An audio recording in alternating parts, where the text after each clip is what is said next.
Indo British advanced pain clinic నొప్పి మాయం surgery దూరం ఫర్ అపాయింట్మెంట్స్ 9155515563. హాయ్ హలో నమస్తే welcome back to iDream media. ఈరోజు మనతో ఉన్నారు సర్టిఫైడ్ ఫైనాన్షియల్ ప్లానర్ అయిన మాధవిరెడ్డి గారు. సో 2025 న్యూ ఇయర్ రాబోతుంది కాబట్టి ఫైనాన్షియల్గా మనం ఎలాంటి డెసిషన్స్ తీసుకోవాల్సి ఉంటుంది, ఫైనాన్షియల్గా ఎలాంటి గోల్స్ పెట్టుకోవాల్సి ఉంటుంది, ఇవి పెట్టుకున్నట్లయితే లైఫ్లో మన లైఫ్ ఎంత ప్రొడక్టివ్గా ఉంటుంది తెలుసుకుందాం ఈరోజు ఎపిసోడ్లో. Hi ma'am. హలో అండి. జనరల్గా న్యూ ఇయర్ అనగానే నెక్స్ట్ దానికి తోకలాగా ఒక పదం ఉంటుంది ma'am, resolution. New year resolution ఏంటి, కొత్తగా నువ్వు ఎలాంటి చేంజ్ నీ లైఫ్లో తీసుకురాకపోతున్నావు. ఫైనాన్షియల్గా ప్రతి ఒక్కరూ వాళ్ళ లైఫ్లో తీసుకురావాల్సిన చేంజెస్ గురించి చెప్తారు. డెఫినెట్లీ. అంటే ఫస్ట్ స్టార్ట్ చేసిందంటే మా దగ్గర కూడా చాలా మంది క్లయింట్స్ వస్తే అక్కడ ఏంటంటే బడ్జెట్ అనేది ఏమీ వేసుకోరండి. ఒక బడ్జెట్ ఉండదు.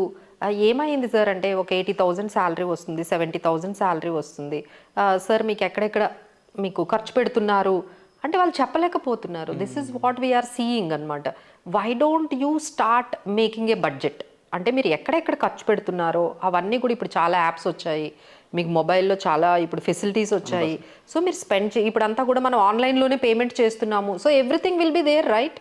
సో ఎంత టైం పడుతుంది మీకు? చాలా తక్కువ టైం పడుతుంది. సో ఒకసారి కూర్చొని మీరు ఎవ్రీ వీక్ కానీ ఎవ్రీ డే కానీ మీరు స్పెండ్ చేసింది, ఈరోజు ఎంత స్పెండ్ చేసాం, మనకి ఎంత ఇన్కమ్ వచ్చింది, ఫైనల్గా మనము సర్ప్లస్లో ఉన్నామా డెఫిషిట్లో ఉన్నామా ఆ విషయం కూడా తెలియట్లేదండి ఎవరికి. సో అన్నెసరీ కొంతమంది ఏంటంటే ఎక్స్పెండిచర్ చేసేయడము, మనీ వస్తుంది కదా అని ఎక్స్పెండిచర్ చేసేయడము, తర్వాత ఏమి సేవింగ్స్ చేయకపోవడము. సో స్టార్టింగ్ మనం ఏదైనా రెజల్యూషన్ అనుకుంటే బడ్జెట్ ప్రిపరేషన్ అనే దాంతో స్టార్ట్ చేయాలి. మనం ఒకసారి కూర్చోవాలి, మనకి ఎంత ఇన్కమ్ వస్తుంది, అది ఎక్కడెక్కడ ఖర్చు పెడుతున్నాం. ఖర్చు పెట్టడం తప్పు కాదండి, ఇక్కడ ఖర్చు ఎక్కడ పెడుతున్నావు మీకు తెలియకపోవడం తప్పు. మీకే తెలియదు. నేను అడుగుతూ ఉంటా, సార్ ఎక్కడ అయింది సార్, ఇంకా మీరు 30,000-40,000 చెప్తారు, ఇంకో 20,000 చెప్పరు. ఏమైంది సార్ 20,000 అంటే, ఏమో మేడం నేను నోట్ చేసుకోలేదు, ఎక్కడికి వెళ్తుందో నాకే అర్థం కావట్లేదు. సో ముందు ఇందులో నుండి బయటికి రావాలండి. మనం ఖర్చు పెడుతున్న ప్రతి దానికి అక్కడ ఒక నోట్ అనేది పెట్టుకొని, ఓకే ఇది తర్వాత నెక్స్ట్ నిజంగా మనం ఈ ఖర్చు పెట్టిందంతా ఏమైనా పనికొచ్చింది, ఏమైనా ఎంతవరకు మనము ప్రొడక్టివ్గా మనం ఖర్చు పెడుతున్నాం, ఇందులో ఎంత వేస్టేజ్ అవుతుంది అనేది మీకు తెలియాలి అంటే అసలు ముందు ప్రిపరేషన్ ఉండాలి కదా. సో ఈ రోజు నుంచి మీరు ఏం చేస్తారంటే ప్రతిదీ ఒక బడ్జెట్, మనకు వచ్చిన ఇన్కమ్, మనకు వచ్చిన ఎక్స్పెండిచర్ టాలీ అవ్వాలి. ఇప్పుడు ఏంటంటే ఇక్కడ ఎక్కడ టాలీ అవ్వదు వాళ్ళకి. ఒక 30,000-40,000 ఏమైందో కూడా వాళ్ళకే తెలియదు. అలాంటి సిచ్యువేషన్లో అందరూ ఉన్నారు. So that we can correct it. And second one ఏంటంటే సేవ్ అనేది కొంచెం ఇంక్రీజ్ చేస్తూ ఉండాలండి. సేవింగ్స్ అనేది ఇప్పుడు మీరు చూస్తున్నారు కదా. So lot of uncertainties. Me personal లైఫే చాలా అన్సర్టైన్గా ఉంటుంది. మీ పర్సనల్ లైఫ్లోనే ఏమవుతుందో తెలియదు. నెక్స్ట్ మీ ప్రొఫెషనల్ లైఫ్ ఇంకా అన్సర్టైన్గా ఉంది. సో ఈ రోజు ఇలా ఉంది ఈ ప్రొఫెషన్, నెక్స్ట్ ఇంకెక్కడ చేంజెస్ వెళ్తున్నాము, ఎక్కడికి వెళ్తున్నాము. So these are all making us to save more. మీకు వస్తున్నప్పుడే ఇన్కమ్ని మనం ఎంత ఎక్కువగా సేవ్ చేసుకుంటే, మనం ఇన్వెస్ట్మెంట్స్ అవన్నీ కూడా స్టార్ట్ చేసుకుంటే దట్ విల్ బికమ్ మీకు ఇలాంటి సిచ్యువేషన్స్, అన్సర్టైన్ సిచ్యువేషన్స్ వచ్చేటప్పుడు మీకు ఆ అమౌంట్ అనేది ఉపయోగపడుతుంది. So when you or break, మీరు ఒక 2-3 months ఆఫీస్ నుంచో లేకపోతే మీ ఇన్కమ్ అనేది ఆగిపోయింది, ఎట్లా సర్వైవ్ అవుతారు? అంటే సర్వైవ్ అంటే ఇప్పుడు జనాలందరికీ ఎట్లా అలవాటు అయిపోయిందంటే credit card. Is a credit card is a survival? No, it is not. అదేం చేస్తుందంటే మిమ్మల్ని కంప్లీట్గా ఒక డెట్ ట్రాప్లోకి తీసుకెళ్ళిపోతుంది. అన్సర్టనిటీస్ అనేది ప్రతి లైఫ్లో వస్తాయండి. మాకు రావు అనుకోవడం చాలా wrong. Any one's life the things will come. కొన్ని అన్సర్టనిటీస్ అంటే హెల్త్ కండిషన్స్ మీకు బాగోకపోవచ్చు, ఫ్యామిలీలో ఏదైనా ఈవెంట్స్, బ్యాడ్ ఇన్సిడెంట్స్ జరగవచ్చు, మీ కెరియర్లో బ్రేక్ రావచ్చు, లేదు ఒక 2 months శాలరీ రాకపోవచ్చు, చిన్నవైనా జరుగుతాయి కదా. So all these things might happen. But మనం ఎంత ప్రిపేర్డ్గా ఉన్నాము, so are we prepared for these kind of uncertainties. So అలా మనం ఆలోచించుకుంటే definitely we have to create some emergency ఫండ్ని. ఒక 2 months, ఒక 3 months మీ ఎక్స్పెన్సెస్ ఎంత అవుతాయో దాన్ని ఎక్కడైనా పెట్టి మర్చిపోండి. So that you can utilise for the emergencies ఏదైనా. లేదు అంటే ఏం చేస్తున్నారు, అందరూ కూడా క్రెడిట్ కార్డ్ యూజ్ చేస్తున్నారు. సో ఆ క్రెడిట్ కార్డ్ మీద ఇంకా ఆ క్రెడిట్ కార్డ్ తర్వాత ఇంకా యాప్స్కి కూడా వెళ్ళిపోతున్నారండి. ఇప్పుడు వచ్చిన మా క్లయింట్స్ అందరూ ఏంటంటే యాప్స్లోకి వెళ్ళిపోయి అక్కడి నుంచి కూడా, అదైతే హయ్యర్ ఇంట్రెస్ట్ కదా. Credit card almost 36%. అంటే మీరు 1 lakh-కి 3,000 ఇంట్రెస్టే కడుతున్నారు. చాలామంది ఏమనుకుంటున్నారంటే క్రెడిట్ కార్డులో ఈఎంఐ కడితే ప్రిన్సిపల్ కూడా కట్ అవుతుంది. అక్కడ ప్రిన్సిపల్ మీరు ఏం కట్టట్లేదండి, ఓన్లీ వాళ్ళు ఇంట్రెస్టే తీసుకుంటున్నారు మీ దగ్గర. మినిమం అంటే ఏంటి, మీ ఓన్లీ ఇంట్రెస్ట్ 3,000 4,000 తీసుకుంటున్నారు, మీ ప్రిన్సిపల్ అలానే ఉంటుంది. మళ్ళీ మీరు యాడ్ చేశారంటే అది ఇంకా బర్డన్గా అయిపోతుంది. So again you are converting into personal లోన్గా దాన్ని కన్వర్ట్ చేసి ఇలా అంతా మెస్ చేసేస్తున్నారు. సో ఈ మెస్ అనేది ఎక్కడి నుండి స్టార్ట్ అవుతుంది మీ లైఫ్లో? ఒక్క ఇన్సిడెంట్ని మీరు హ్యాండిల్ చేయలేక ఇక మిస్టేక్ బై మిస్టేక్ చేసుకుంటూ అలా అంటే అన్రిజాల్వ్డ్ సిచ్యువేషన్లోకి వెళ్ళిపోతున్నారు అనమాట. సో ఈ సిచ్యువేషన్ అనేది ప్రతి ఒక్కరికి లైఫ్లో చాలా కామన్ అండి. అప్స్ అండ్ డౌన్స్ వస్తూ ఉంటాయి. సో దానికంటూ మనం ఎంత ప్రిపేర్డ్గా ఉన్నామో ఆ అన్సర్టనిటీస్ కాట్లకి అనేది మనం ఒకటి ఆలోచించుకోవాలి. That is the second resolutions what we need to take is మీకు ఎంత వీలైతే అంత సేవింగ్స్ అనేది చేయడం and well prepared for these kind of uncertainties. తర్వాత చాలామంది ఏమనుకుంటారంటే హెల్త్ ఇన్సూరెన్స్ ఆర్గనైజేషన్ది తీసుకుంటారు. అది చాలు, మా ఆర్గనైజేషన్లో 2 లక్షలు ఇస్తున్నారు, 3 లక్షలు ఇస్తున్నారు, అది చాలు అనుకుంటున్నారు. బట్ మీరు ఆర్గనైజేషన్లో ఒకసారి బ్రేక్ తీసుకున్నప్పుడు ఏదైనా జరిగితే who will responsible for that?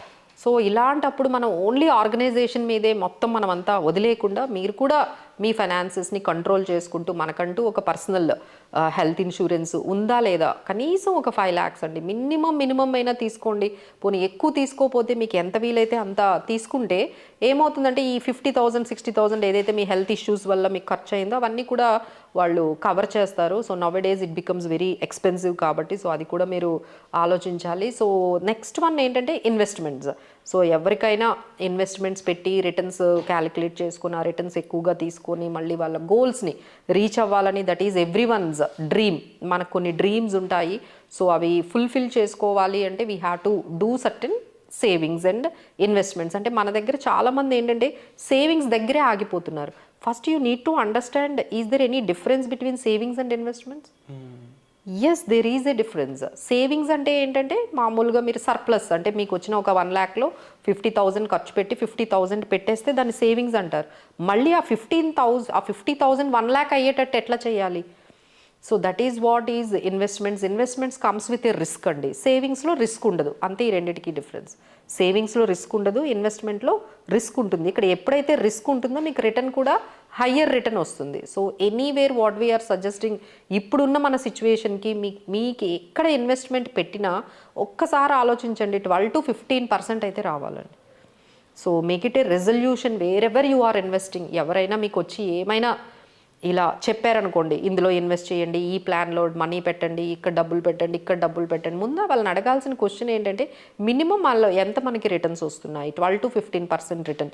సరే, దానికి రిస్క్ ఎంత తీసుకుంటున్నాము? ఇలా స్ట్రాటజికల్గా ఆలోచించి మీరు కానీ ఇన్వెస్ట్మెంట్స్ చేసినట్లయితే definitely you can create wealth అండి. తర్వాత సిస్టమాటిక్గా అంటే ఇప్పుడు మనం చాలామందికి ఏంటంటే ఇన్వెస్ట్మెంట్ చేయాలి అంటే ఫస్ట్ స్టార్టింగ్ ప్రాబ్లం, తర్వాత చేద్దాము పోస్ట్ పోన్ చేసుకుంటూ ఉంటారు. వాళ్ళందరూ ఏం చేయాలి అంటే లైక్ ఆటోమేటిక్గా డెబిట్ పెట్టేసుకోవాలి. సో దీనివల్ల ఏమవుతుంది అంటే మనకి ఆటోమేటిక్గా డెబిట్ అయిపోతుంది అనుకోండి. మీ శాలరీ రాగానే 5th మనము ఆటో డెబిట్ పెట్టుకున్నాం అనుకోండి, అందులో 10,000 వెళ్ళి సేవింగ్స్లోకి వెళ్ళిపోతుంది. సో అదేంటంటే ఆటోమేటిక్గా జరిగిపోతుంది. సో మీరు చెయ్యాలి అంటే దట్ ఈస్ వెరీ టఫ్ అండి. So you can approaches so that what we can do is we are making it auto debit. మీ శాలరీ పడగానే 20,000 సేవింగ్స్ అనేవి వెళ్ళిపోతుంది. సో సేవింగ్స్ పర్సంటేజ్ మినిమం 20 ఉండాలండి. 20% సేవింగ్ నిజంగా మనం చేస్తున్నామా లేదా, అది మినిమం. 30% చేస్తే ఇంకా వెల్ అండ్ గుడ్. సో ఎంత పర్సంటేజ్ సేవింగ్స్ చేస్తున్నాము అనేది ఒక్కసారి మీరే ఆలోచించుకోండి. 20 to 30% సేవింగ్స్ అనేవి చేయండి, ఆటో డెబిట్ పెట్టేసుకోండి. సో మీ శాలరీ రాగానే, ఎందుకంటే ఎండ్ ఆఫ్ ది ఎక్స్పెన్సెస్ తర్వాత మీరు సేవింగ్ చేయాలంటే ఎవరి దగ్గర ఉండవు. That's impossible. ఎందుకంటే మన ఎక్స్పెండిచర్ అనేది ఇట్ ఈజ్ అన్లిమిటెడ్. ఎంతైనా మీరు స్పెండ్ చేసుకోవచ్చు, వచ్చిన శాలరీ కూడా మీకు సరిపోకపోవచ్చు. So it's not about the income you are earning, it is about how much you are saving matters. మీకు 25,000 శాలరీ వచ్చినా సేవ్ చేయొచ్చు, 1 lakh శాలరీ వచ్చిన వాళ్ళు కూడా ఏమి చేయలేకపోవచ్చు. సో వాళ్ళకి 1 lakh వస్తుంది కానీ వీళ్ళు ఏం చెయ్యరు. ఈ 25,000 వచ్చిన వాళ్ళు 2,000 కూడా చేస్తారు. సో ఇట్స్ ఆల్ అబౌట్ అందరూ ఏమంటారంటే మేడం మా ఇన్కమ్లు ఏమున్నాయి, తక్కువ ఇన్కమ్లు కదా మేము ఏం చేయగలము. It is not about the income అంటే అసలు మీ ఇన్కమ్ని ఎంతో మర్చిపోండి, అందులో ఎంతో కొంత చేసాము. సేవింగ్స్ అనేది, ఇన్వెస్ట్మెంట్స్ అనేది ఇంపార్టెంట్. దానికి మనం ఏంటంటే ఎస్ఐపిస్ ద్వారా ఆటో డెబిట్ పెట్టేసుకుంటే it will be a sorted out solution అనేది మీకు అయిపోతుందండి. ఇంకా నెక్స్ట్ అయితే ఈ 2020 లాస్ట్ 3 years నుంచి మన ఎక్స్పెక్టేషన్స్ చాలా హై అయ్యాయి రిటర్న్స్, అంటే 20-30% రిటర్న్స్. బట్ ఈ 2025లో మీరు కొంచెం మోడరేట్ చేసుకోవాలి. అంత రిటర్న్స్ అయితే మేము ఎక్స్పెక్ట్ చేయట్లేదు 2025లో. ఈక్విటీలో మీరు కానీ ఇన్వెస్ట్ చేస్తున్నట్లయితే మీకు అంత ఎక్స్పెక్టేషన్స్ అయితే సరిపోవండి, ఎందుకంటే this year it will get moderate. మీరు అనుకున్న 20-30% లాస్ట్ 3 yearsలో వచ్చినట్టయితే ఈ ఇయర్లో అయితే మీకు రావు. అండ్ ఈ ఇయర్ అయితే ఇంకొంచెం 2024 వెరీ మచ్ వాలటైల్. 2025 ఏంటంటే వాలటిలిటీ అనేది తక్కువ ఉన్నా బట్ రిటర్న్స్ అనేవి తక్కువ అవుతాయండి. So these are all the things. ఇంకా నెక్స్ట్ ఏంటంటే మనం కొంచెం గోల్డ్ వీటిల్లో కూడా అసెట్ ఎలొకేషన్ చేసుకుంటూ, గోల్డ్లో కొంత పెట్టుకుంటూ, ఈక్విటీలో మేనేజ్ చేసుకుంటూ, డెట్లో కూడా కొంత ఇన్వెస్ట్మెంట్స్, ఇలా అసెట్ ఎలొకేషన్ అనేది చేసుకుంటే ఇలాంటివి ఎన్ని షాక్స్ వచ్చినా మీ పోర్ట్ఫోలియో అనేది చాలా ప్రొటెక్టెడ్గా ఉంటుందండి. Asset allocation is the key and diversification is the best way. తీసుకొని వెళ్ళి అంటే చాలామంది ఉంటారు ఏంటంటే 50,000 తీసుకొని వెళ్ళి ఒక 10 రూపీస్ స్టాక్ కొనేస్తూ ఉంటారు. మనకు ఒక 5,000 స్టాక్ వస్తుంది కదా అని మొత్తం తీసుకొని వెళ్ళి ఒకటే కంపెనీలో 1,00,000 రూపీ తీసుకొని వెళ్ళడం, ఒకే కంపెనీలో పెట్టడము, ఆ చిన్న చిన్న స్టాక్స్ తీసుకోవడం, వీటి నుంచి కొంచెం డేంజర్ అండి. ఇవి కొంచెం అన్లిస్టెడ్ షేర్స్, ఈ చిన్న చిన్న స్మాల్ క్యాప్స్ డైరెక్ట్గా స్టాక్స్ కొనడం అనేది. So we have very much other solutions like మనకి స్మాల్ క్యాప్స్ ఇవన్నీ కూడా మ్యూచువల్ ఫండ్స్లో ఉన్నాయి. సో అందులో మీకు కావాలి అనుకుంటే స్మాల్ క్యాప్ ఫండ్స్ తీసేసుకోండి instead of taking the small cap stocks directly. So these are all the things what we can do. అంటే ఇప్పుడు 2023 ఇయర్ ఆఫ్ మనీ అన్నాం మేము. బాగా సంపాదించారండి 2023లో. ఎవరు ఎక్కడ ఇన్వెస్ట్ చేసినా బాగా వచ్చింది. అది గోల్డ్ కానీ, రియల్ ఎస్టేట్ కానీ, లేకపోతే ఈక్విటీ కానీ. 2024 ఏంటంటే వాల్టిలిటీ ఎక్కువ కనిపించింది. కొంతమంది సంపాదించారు, కొంతమంది సంపాదించలేదు. మీరు అసెట్ అలొకేషన్ అన్నానికి ఈ ఇయరే బెస్ట్ ఎగ్జాంపుల్ అని చెప్పారు. అవునండి, కొన్ని బాగా వచ్చాయి, కొన్ని అయితే చాలా మందికి నెగిటివ్ వచ్చింది. ఇక 2025 అయితే very complex and it is going to be very tough for everywhere. So need of financial ప్లానర్ని అయితే ఎస్పెషల్లీ మేమైతే అదే రికమెండ్ చేస్తున్నాం అండి. రెజల్యూషన్ ఏంటంటే ఒక్కసారి వెల్త్ చెకప్ అనేది చేయించుకోవాలి. అంటే మనము హెల్త్ చెకప్ చేయించుకుంటాం కదా, నేను కూడా ఎవ్రీ ఇయర్ ఒకసారి వెళ్ళి అన్ని మనం అందరం కూడా టెస్టులు చేయించుకుంటాం. Everyone should do it. అలానే మనం వెల్త్ చెకప్ కూడా చేయించుకోవాలండి. That will not cost you much. ఇప్పుడు ఎట్లా అయితే అది 3,000-4,000 పెట్టి మనం కంప్లీట్ హెల్త్ చెకప్ ఎలా అయితే చేయించుకుంటున్నామో అలానే ఒక 3,000 అయినా ఎంతైనా ఖర్చు పెట్టండి, కంప్లీట్ వెల్త్ చెకప్ చేయించుకోండి. మీరు ఇంతవరకు ఏమేమి ఇన్వెస్ట్మెంట్స్ చేశారు, 2025లో ఎలా చేయబోతున్నారు, ఇలా పర్సనలైజ్డ్గా మీరు ఒక ఫైనాన్షియల్ ప్లానర్తో కూర్చొని మీకున్న సిచ్యువేషన్స్ అన్నీ కూడా వాళ్ళకి కానీ చెప్పినట్లయితే they will give you the best solution. ఇప్పుడు మేము చెప్పినవన్నీ ఏంటంటే జనరల్గా ఉంటుంది, అది మీకు సూట్ అవ్వచ్చు, సూటబుల్ కాకపోవచ్చు. సో మనం ఏం చేయాలంటే ఒక ఎక్స్పర్ట్తో ఒక ఫైనాన్షియల్ కన్సల్టేషన్ ఒకటి ఫిక్స్ చేసుకొని వాళ్ళ టైం తీసుకొని మనము మనకున్న సిచ్యువేషన్స్ అన్నీ చెప్తే they will guide you the better. ఎట్లా చేసుకోవాలి, ఏం తీసుకోవాలి, ఏం తీసుకోకూడదు. చాలామందికి ఇల్లు కొనుక్కోవాలా, రెంట్లో ఉండాలా, 2025లోనైనా ఇల్లు కొనుక్కుందాము, ఇలాంటివి చాలా ఉంటాయి. బట్ కార్ తీసుకుందాము, తీసుకోవాలా వద్దా, దెర్ ఆర్ మెనీ కన్ఫ్యూజన్స్ ఉంటాయండి. దానికోసం మనకు క్లారిటీ రావాలి అంటే బెటర్ యూ సిట్ విత్ వాళ్ళు. మేము కానీ మీకు కొంచెం బెటర్ అడ్వైజ్ ఇస్తాము. ఎందుకంటే financial decisions are very very important.